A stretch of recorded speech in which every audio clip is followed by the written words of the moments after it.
है मातृदेवो भव, पितृदेवो भव, गुरुदेवो भव और अतिथि देवो भव। ये चार प्रत्यक्ष देवता की कोटि में आते हैं। और ये हम नहीं कह रहे हैं, महाभारत पुराण में यक्ष पर्व में जब पांडवों को अज्ञातवास हुआ, मेरी बहनों, उस समय सभी पांडव अज्ञातवास का समय काट रहे थे। तभी एक दिन की घटना है, रात्रि में मैया कुंती और द्रौपदी को प्यास लगी, तो जल की खोज में सरोवर के समीप पांडवों में एक एक करके नकुल, सहदेव, भीम, अर्जुन गए और सबने जल प्राप्त करना चाहा। लेकिन यक्ष ने वहां प्रश्न किया कि ये जल लेने के पहले मेरे प्रश्नों का उत्तर दो, तभी ये जल ग्रहण करना, स्पर्श करना। तो आज ये सभी पांडव 5 में 4 अपने बल का अभिमान करके कहे धरा सबकी है, जल सबका है, इस पे किसी का अधिकार नहीं है। तो ये हम स्वयं हमारे अपने अधिकार का प्रयोग करूंगा, मैं लूंगा। एक एक करके सब मूर्छित हो गए। क्या हुआ? सब मूर्छित हो गए। अंत में धर्मराज युधिष्ठिर आए, उनसे भी यक्ष ने यही प्रश्न किया कि हे धर्मराज, अगर तुम अपने भाइयों की तरह अपनी गति चाहते हो तो दुस्साहस करना, नहीं तो मेरे प्रश्नों का उत्तर दो। वहां पर यक्ष के प्रश्नों का उत्तर भगवान के परम भक्त धर्मराज ने दिया है। कहा है, पृथ्वी से बड़ा कौन है, आकाश से ऊंचा कौन है, अग्नि से तेज कौन है, जल से पतला क्या है। ऐसे कई प्रश्न हैं यक्ष के। उसमें सभी प्रश्नों में आज वहां पर धर्मराज युधिष्ठिर ने कहा है, पृथ्वी से बड़ा स्थान है प्रत्यक्ष देवताओं में तो मातृदेवो भव, आकाश से ऊंचा कोई है तो पितृदेवो भव, और भगवान से बड़ा कोई स्थान है तो गुरुदेवो भव और अतिथि देवो भव। जल से पतला ज्ञान है, अक्रोध अग्नि से तेज। अग्नि तो शरीर को जलाती है, मृतक को जलाती है, अंग को जलाती है, क्योंकि उसका स्वभाव है। आप जान के स्पर्श करो तब भी जलोगे, और धोखे में अगर स्पर्श होगा तब भी आपका हाथ जलेगा, क्योंकि उसका स्वभाव है। ऐसे संसार में, समाज में, आपके गांव, नगर, देहात में, परिवार में सभी के तरह के लोग होते हैं, क्योंकि सब चीज बदल सकती है परंतु स्वभाव जल्दी बदलता नहीं है। इसीलिए कवि ने कहा है, जाता कभी स्वभाव न खलका, जाता कभी स्वभाव न खलका। अब यहाँ पर एक चीज और बताएं, एक बार की बात है, यहाँ तो 4 देवता हो गए। कौन? मातृदेव, पितृदेव, गुरुदेवो, अतिथि देवो, ये प्रत्यक्ष देवता है। और एक चीज बताएं, भगवान बहन जी उधर कहां देख रहे हैं? अच्छा, जय हो, जय हो, वृंदावन बिहारी लाल की जय हो। प्रत्यक्ष देवता तो ये हो गए, और प्रत्यक्ष भगवान भी आज के डेट में 4 जगह विराजमान है। बोले कहां कहां? बोले बद्रिकाश्रम में नर नारायण के रूप में, नैमिषारण्य में वृक्षों के रूप में, और तीसरी बात शालिग्राम गंगा नदी में जो प्राकट्य होते हैं उनमें प्राण प्रतिष्ठा की कोई आवश्यकता नहीं है, उसमें स्वयं भगवान प्रतिष्ठित है। और पुष्कर में जल के रूप में, पुष्कर में जो सरोवर है ब्रह्मा जहाँ मूर्ति है, वहां पर जल के रूप में, पत्थर के रूप में शालिग्राम, वृक्षों के रूप में आरायण, नैमिषारण्य में वृक्ष, और बद्रिका आश्रम में पर्वत के रूप में नर नारायण आज भी विराजमान है, प्रतिष्ठित है। वहां जाने पर हम सबको कल्याण होता है। तो मेरी माताओं, हम क्या बता रहे हैं? आशीर्वाद, ध्यान देना, अगर आप माता पिता के गुरुजनों को प्रणाम करोगे तो भैया बच्चों सुन लो, अगर यहाँ नहीं आए हो घरों से सुनो। अब पीछे वाले संदीप और शिवा, आशीष तिवारी, तुम भी सुनो, मोबाइल बंद करो। हाँ ठीक है ना, मोबाइल का थामे नहीं चलना चाहिए, लेकिन जब फोटो खींचना हो कैमरा तब चला लेना। बोलो गुरुदेव भगवान की। भगवान राम ने संदेश दिया क्या, रात काल उठी के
उसके लिए आशीर्वाद लेना चाहिए। किसका? माता पिता का, जो प्रत्यक्ष देवता है। ये मूर्ति वाले देवता तो सुनेंगे कि नहीं सुनेंगे, बात करेंगे कि नहीं करेंगे, लेकिन मैया की शरण पकड़ लोगे तो मैया कुछ न कुछ पापा ना दे, लेकिन माँ तुम्हारी जरूरत पूर्ण करती है। प्रत्यक्ष माता दया ममता करुणा की मूर्ति है, उसका आशीर्वाद लो बिना कहे बिना सोचे। मातु पिता और गुरु के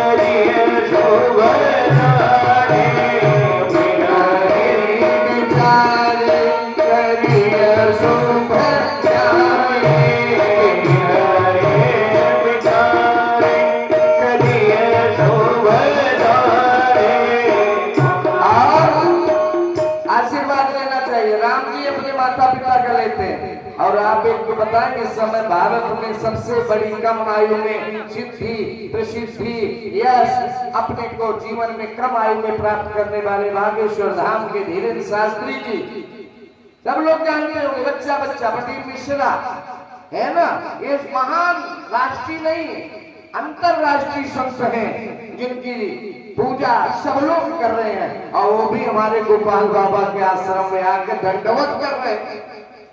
दंडवत देखिए, आपके गांव की क्या बात है, तो वीडियो का देखा था यूट्यूब पे, वो लोग यहाँ दंडवत कर रहे हो, हम लोग उससे अछूते हैं, तो हमारा ये दुर्भाग्य कि सौभाग्य है? बताइए, विचार करो। इनका अगर आशीर्वाद लो लोगे तो मिलेगा क्या? आनंद काले बहुराज्य लक्ष्मी। माता पिता का जो नित्य प्रणाम करता है, रोज प्रणाम करता है, गुरुओं की सेवा चरण सेवा करता है, प्रणाम करता है, तो उसे मिलता है आ शब्द से आनंद काले।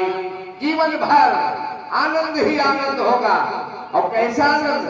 बहुराज्य लक्ष्मी, राज्य की प्राप्ति, लक्ष्मी की वृद्धि प्राप्ति, ये मिलेगा पिता आगे आ शब्द से, आ से ये शक्ति मिलेगी। और उसके बाद आ गया शिव आशीर्वाद साया ना, तो उससे क्या मिलेगा, ये मां की शक्ति है। शिव प्रसादा नवरिद्धि सिद्धि, माता की कृपा अगर हो गई तो नवरिद्धि सिद्धि मिलेगी। प्रमाण के लिए अष्ट सिद्धि नवनिधि के दाता और असबर दीन जानकी माता। राम और जानकी हनुमान के हृदय में है, और अगर हनुमान जी को प्रणाम कर लिया तो ये दोनों शक्तियां आ गई। और जब ये दोनों शक्ति आ गई फिर इसके बाद शब्द आ गया वाह, आ शी वाह।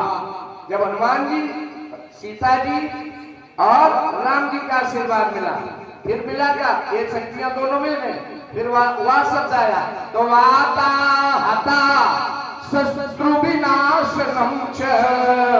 आपका प्रतिद्वंदी प्रतियोगिता में जब आप बैठ रहे हो तो तुम्हें सफलता अवश्य मिलेगी, आपको असफलता नहीं मिलेगी। वो स्वयं समाप्त हो जाएगा, उसका साहस नहीं है कि आपके सामने वो लड़ पाए, खड़ा हो पाए। वाता हता शत्रु विनाशनम च, शत्रु कभी बाल बांका तुम्हारा कर ही नहीं सकता, ये वास मिलता है। फिर आया शब्द तकार शब्द दरिद्र नाशा, दा शब्द से जीवन में गरीबता दरिद्रता नहीं आएगी। और ये सब हमें कहाँ मिल रहा है, हमारे माँ बाप के पास, माँ बाप के चरणों में, प्रत्यक्ष देवता गुरु के आश्रम में, हनुमान जी के चरणों से मिलेगा।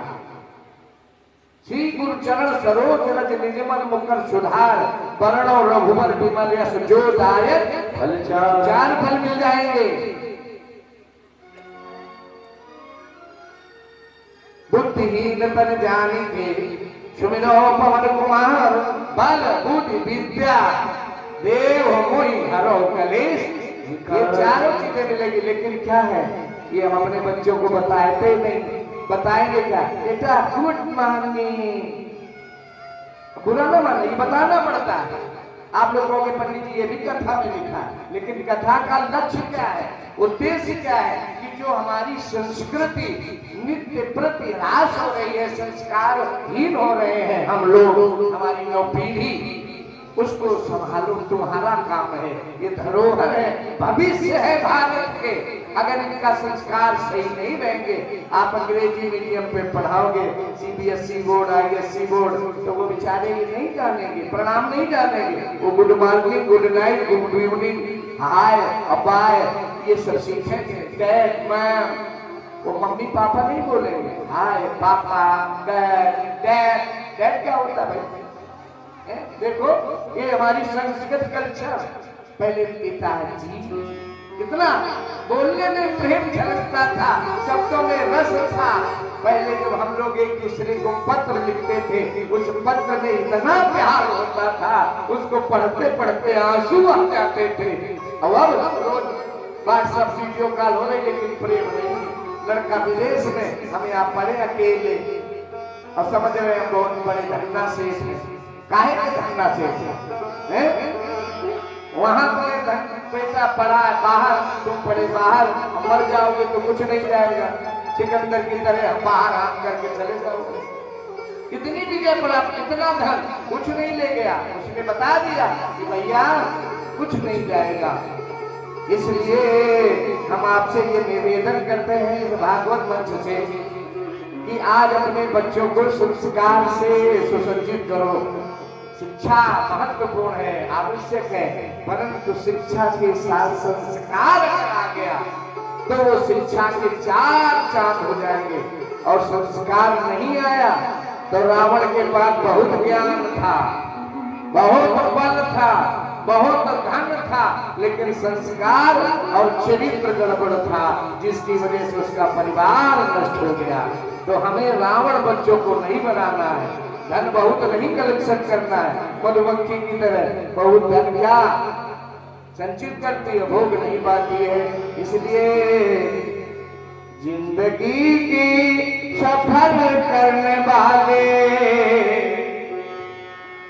भैया, पीछे वाले राजू भैया, कहाँ गए? हाँ ठीक, ये बात काम अच्छा है। जिंदगी की सफर करने वाले अपने मन का दिया तो जला दे।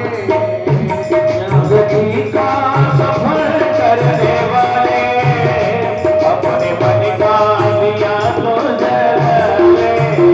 जिंदगी की सफर करने वाले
क्षेत्रवासियों, भाव है कवि का।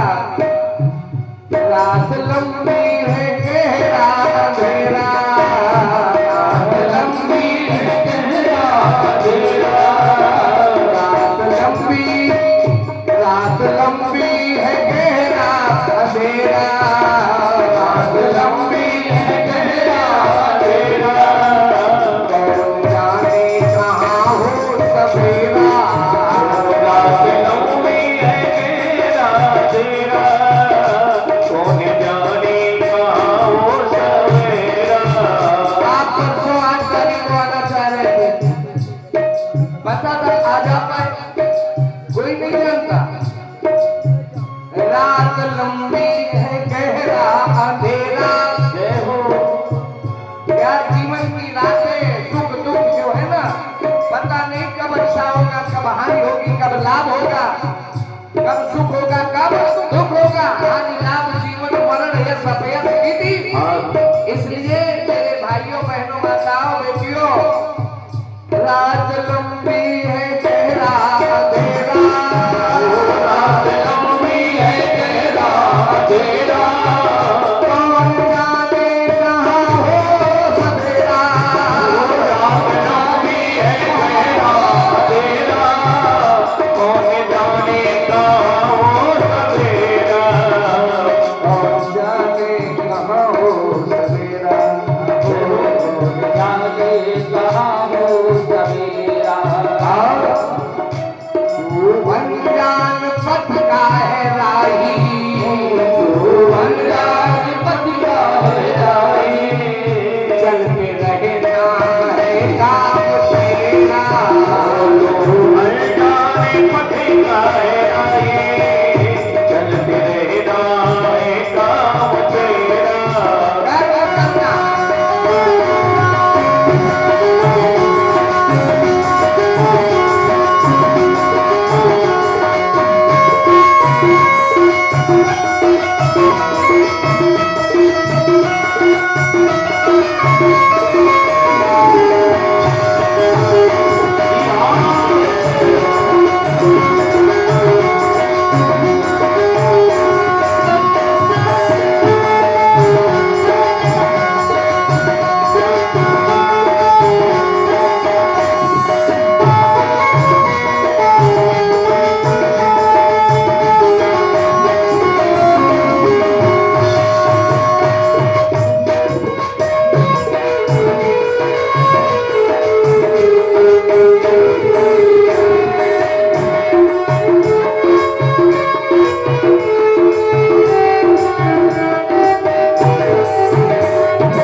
रंजीतपुर वाले माता बहनों, यहाँ रह रहे हो या कानपुर रह रहे हो या दिल्ली से आ रहे हो, कहीं से आ रहे हो, सबके लिए तू ऐसी जगह रह रहा है, तू ऐसी जगह रह रहा है। कहाँ? भवन करे रहा गोपाल बाबा सोबत सरकार, भारत माता, भारत भूमि में रह रहे हो, जहाँ नाम उत्कर्ष सुनाए हैं। तू ऐसी जगह रह रहा है जहाँ ज्ञान की गंगा बह रही है। तू ऐसी जगह रह रहा है जहाँ ज्ञान की गंगा बह रही है। हर एक दिन बच्चा कल परसों भंडारा, रंजीतपुर वाले आ जाओ, अभी बच्चा है तो समय तो अपने पाप धो लो, मैं कल्याण होगा। तू ऐसी जगह रह रहा है जहाँ ज्ञान की धारा बह रही है। तू ऐसी जगह रह रहा है जहाँ ज्ञान की धारा बह रही है। आकर के तू बोलने लगा ले, आकर के तू बोलने लगा ले, अपने मन का दिया तो जला ले, आकर के तू बोलने लगा ले, अपने मन का दिया तो जला ले, आकर के रोते लगा ले, आकर के रोते लगा ले, अपनी मुक्ति का मार्ग बता ले, आकर के रोते लगा ले, अपनी मुक्ति का मार्ग बता ले, आकर के रोते लगा ले, अपनी मुक्ति का